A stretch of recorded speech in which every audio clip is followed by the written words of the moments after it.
Day 167 of observation.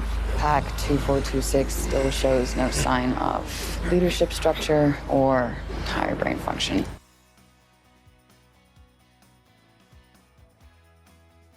Number 10.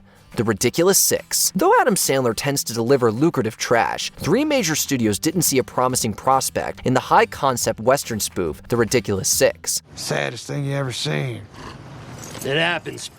Powers that be don't like to admit it, but it happens. Netflix nonetheless sank $60 million into what would be their first straight-to-streaming blockbuster. Even with it being an easier investment for viewers, the hype was quickly overtaken by backlash against the film's offensive humor, overproduction, and 2-hour runtime.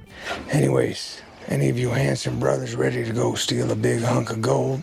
With a Rotten Tomatoes score of 0, it's a shameless vehicle even by Sandler standards. It definitely wasn't a wise vehicle for Netflix's business model of risky investments to entice new subscribers. That's very good, Barry. But I must walk this path alone. The company's 4-picture deal with Happy Madison Productions would eventually be extended, but The Ridiculous Six was their first ridiculous dud. Number 9. The Cloverfield Paradox. 2008's Cloverfield delivered a cult classic creature feature for around $30 million, while the bottle thriller 10 Cloverfield Lane captivated on half that budget. They weren't as lucky as you. It's the air, Michelle. That's what happens when you get exposed. Paramount seemed to uphold such cost-effectiveness by sending the anthology into space with $45 million before Netflix purchased distribution rights for just over that amount. However, critics felt that The Cloverfield Paradox let down its predecessors with its convoluted story and surprisingly spotty special effects. We trusted you for 2 years! They at least praised the strategy of highly ambiguous promos and a surprise release following the Super Bowl. That is, until the numbers showed a disappointing debut prior to the negative word of mouth. J.J. Abrams' signature stunt marketing finally backfired, with Netflix being left to eat his franchise's folly. Please, don't break up on me, baby. Number 8. Cowboy Bebop. One of the greatest anime of all time deserves nothing less than a blockbuster live-action adaptation. I think it's time we blow this scene. Get everybody in the stuff together. Okay, 3, 2, 1, let's jam. Though the budget for Netflix's Cowboy Bebop has been disputed, one can see the 9-figure estimates in the exploits of space bounty hunters. In fact, the promos were slammed by fans for the artlessly overblown aesthetic. The final product was further criticized as too faithful to the source material in some places, and too divergent in others. Who are you? Just a humble bounty hunter, ma'am. Even some critics were rooting for showrunner Christopher Yost's plans to refine his personal vision for Season 2. Alas, with mixed reviews and plummeting viewership, Netflix shot down the high-profile venture 3 weeks after its premiere. I have a job for you! A bounty! Loved or hate it, their Cowboy Bebop was an astronomical misfire. Number 7. The Dark Crystal: Age of Resistance. General audiences prefer their Muppets and lighthearted fare, but for those Jim Henson Company fans who turned the Dark Crystal into a cult franchise, the prequel series promised to be their Game of Thrones. Hides in the dream space. What's that? Age of Resistance spent almost $100 million to turn puppetry into a politically charged fantasy epic with an all-star voice cast. Critics hailed the groundbreaking technical values and complex storytelling, but that was too eclectic to define a target demographic. There you are. I was afraid you got lost.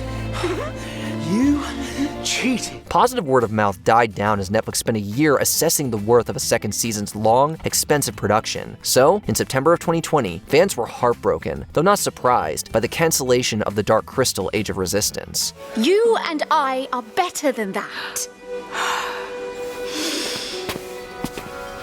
You're right. Number 6. The Last Thing He Wanted. Netflix bet big on Dee Rees after she delivered an acclaimed hit with 2017's Mudbound. Unfortunately, The Last Thing He Wanted was apparently the last thing audiences wanted. You think you're gonna get Barry Pond? You'd be surprised. Based on the novel by Joan Didion, the star-studded political thriller tries to unpack the Iran-Contra affair alongside a journalist's paternal issues. This character arc was a notable liberty from the source material. Critics say that it ultimately rendered the film sloppy and convoluted, despite a stunning budget of $100 million. I can see. You're buying into the whole package here. That was insufficient to mount promotions that could get ahead of the bad word of mouth. Ree's costly wannabe prestige project was left to die on the vine without a distinct or satisfied audience. I don't have any comment to make about that. Number 5. Triple Frontier. With $150 million behind an all-star crew, Triple Frontier is a triple threat of military action, heist thriller, and jungle adventure. I've got a lawyer in St. John's who set up an offshore shell security operation that's ready to pay out a salary and bonuses for the rest of our lives. It'll just come in like any other paycheck. It had spent nearly a decade in development hell before Netflix granted it a limited theatrical release a week ahead of streaming. Reviews were solid, as would audience engagement have been under most circumstances. How many people do you think you've killed? What? You heard me. But 52 million streams in the second month, and a lot fewer from there, did not reflect the subscriber growth to justify the budget. Triple Frontier would be directly linked to Netflix's decision to reduce spending on prestige blockbuster productions going into the 2020s. What we are about to do is criminal. We do not have the flag on our shoulders, and no amount of that we tell ourselves is going to change that. Risky blowouts aren't always as lucrative as they look in the movies. Number 4. The Get Down. One can imagine the price tag on a Baz Luhrmann musical developed for a long-form format. A coming-of-age set against the birth of hip-hop, The Get Down was actually developed by Sean Ryan before he departed amid production delays. I hand you the magic, the mystery, the opening, grasshopper. The first season, split into 2 parts, ultimately spent $120 million to recreate the poverty of the Bronx. Critics still had a hard time excusing the first half's expensive and extreme aesthetic. Though the reception warmed for side 2, the initial hype of the project plummeted. This is the Fantastic Four, +1. Yeah, this is the crew. The Get Down shockingly became the first blockbuster Netflix series to be cancelled after just 1 season. As usual, the most overproduced rap failed to jam with audiences in the long run. We vandalized stores, poor, no lights in the project core. Before the looting, only 5 DJ crews was moving. Till people stole DJ equipment, that number's risen. Number 3. Rebel Moon Saga. Zack Snyder founded a space opera franchise on a $166 million 2-picture deal. He wound up hijacking promotions of Rebel Moon to promote their upcoming director's cuts. Way more brutal, it's way more, but it's also more bizarre. It's just more, it's more Verhoeven-esque, I guess, if you want to think about it in those ways. Despite this, Part 1, A Child of Fire, enjoyed strong viewership on Netflix, but the film was heavily panned as derivative, self-indulgent, and dramatically flat. Part 2, The Scargiver, did not get a theatrical release, and ultimately fared worse with critics and audiences. The Scargiver has come to us. But we have men on the ground. Clearly, few were eager to get 2 more hours of these movies. Their overhyped alternate cuts were released in 2024 to slightly better reviews, but not much audience attention. Maybe Snyder was right to get ahead of the initial backlash. Still, the reception and failed release experiment leave the franchise with an uncertain future. They should see there's no shame in our being here. To swallow their pride enough to even ask for help, that is bravery itself. Number 2. Jupiter's Legacy. Netflix should have known that inflated budgets were partly to blame for audiences' superhero fatigue. They bid $200 million on the already oversaturated subversive superhero market with an adaptation of the Image Comics' Jupiter's Legacy. We have these powers for a reason. And with great power comes great responsibility. Critics praised the technical aspects, but not so much the bloated, self-serious plot. After the show's hugely successful debut, prospective long-term viewership failed to justify the Herculean production costs. When we got our powers, I felt a great responsibility. Never mind the departure of showrunner Stephen S. DeKnight and several Netflix executives. Even with strong ratings, it wasn't much of a surprise when Jupiter's Legacy was canceled after one 8-episode season. The show leaves behind its own legacy as a warning about betting that big on an exhausted brand.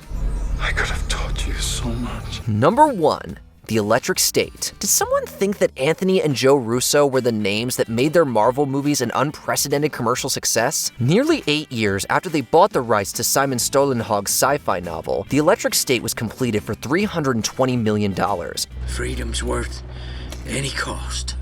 Even dying?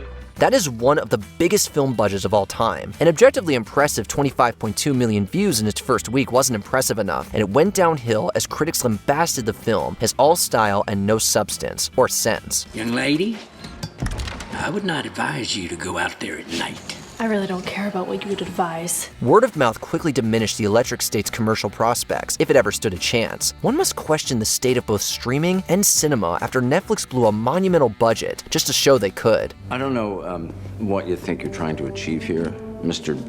Nut. What are some other would-be streaming blockbusters that wound up hidden gems or just buried? Rediscover them in the comments. Each death must be physically possible, so no shark attacks while someone's on the toilet. As much as I love that idea. Did you enjoy this video? Check out these other clips from WatchMojo, and be sure to subscribe and ring the bell to be notified about our latest videos.